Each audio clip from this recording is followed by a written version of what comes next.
Heartthrob Zubeen গাৰ্গক টকাৰ বাবেই হত্যা কৰা হৈছিল। চাৰ্জশ্বিটত ওলাই আহিছে ভয়ংকৰ তথ্য। টকাৰ বাবেই আমি আমাৰ প্ৰাণৰ শিল্পীক হেৰুৱালোঁ। টকাৰ বাবেই জুবিন গাৰ্গৰ আপোন মানুহে জুবিন গাৰ্গক হত্যা কৰোৱালে। টকাৰ বাবেই নিজৰ লগত চাহটোৰ দৰে থকা মানুহকেইজনেই জুবিন গাৰ্গক হত্যা কৰিলে। টকাই যেন কাল হ'ল।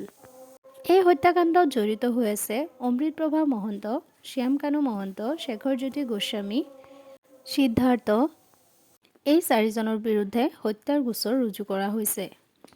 এই চাৰিজনেই হৈছে মেইন কালপ্ৰিট।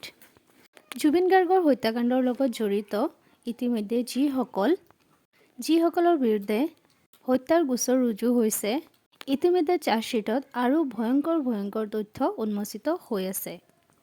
সিদ্ধাৰ্থ শৰ্মাই জুবিন গাৰ্গক লুটিপুতি খাইছিল। টকাৰ হিচাপ যেতিয়া জুবিন গাৰ্গে ল'ব খুজিছিল, তেতিয়াই জুবিন গাৰ্গক হত্যা কৰাৰ পৰিকল্পনা ৰচিত কৰা হৈছিল।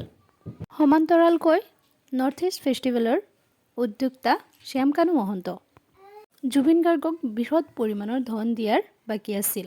সেই নিজৰ প্ৰাপ্যখিনি জুবিন গাৰ্গে বিচৰাত এইখিনি পৰিকল্পনা কৰা হৈছিল।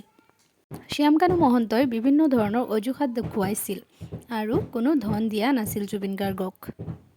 তেওঁলোকে অসমতে পৰিকল্পনা কৰিছিল আৰু স্থানটো বাছি লৈছিল ছিংগাপুৰ। এইবিলাক সকলো কথা চাৰ্জশ্বিটত উল্লেখ আছে।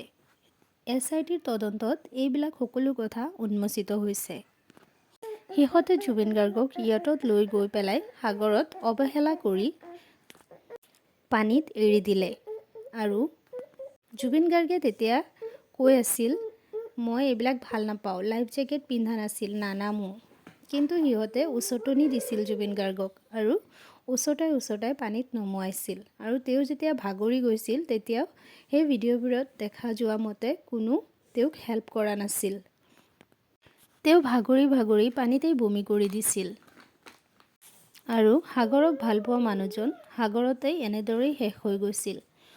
যেতিয়ালৈকে ছিংগাপুৰৰ ডক্টৰৰ টীমসকল অহা নাছিলে, তেতিয়ালৈকে কোনেও জুবিন গাৰ্গক চোৱা নাছিল। অৱহেলা কৰি পেলাই থৈছিলে সেই পানীতেই। তেওঁলোকৰতো কোনো গুৰুত্বই নাছিল, কাৰণ তেওঁলোকৰ আগৰ পৰাই পৰিকল্পনা আছিল জুবিন গাৰ্গক হত্যা কৰাৰ। এনেকুৱা আৰু বহুতো ভয়ংকৰ তথ্য ওলাই আহি আছে চাৰ্জশ্বিটত।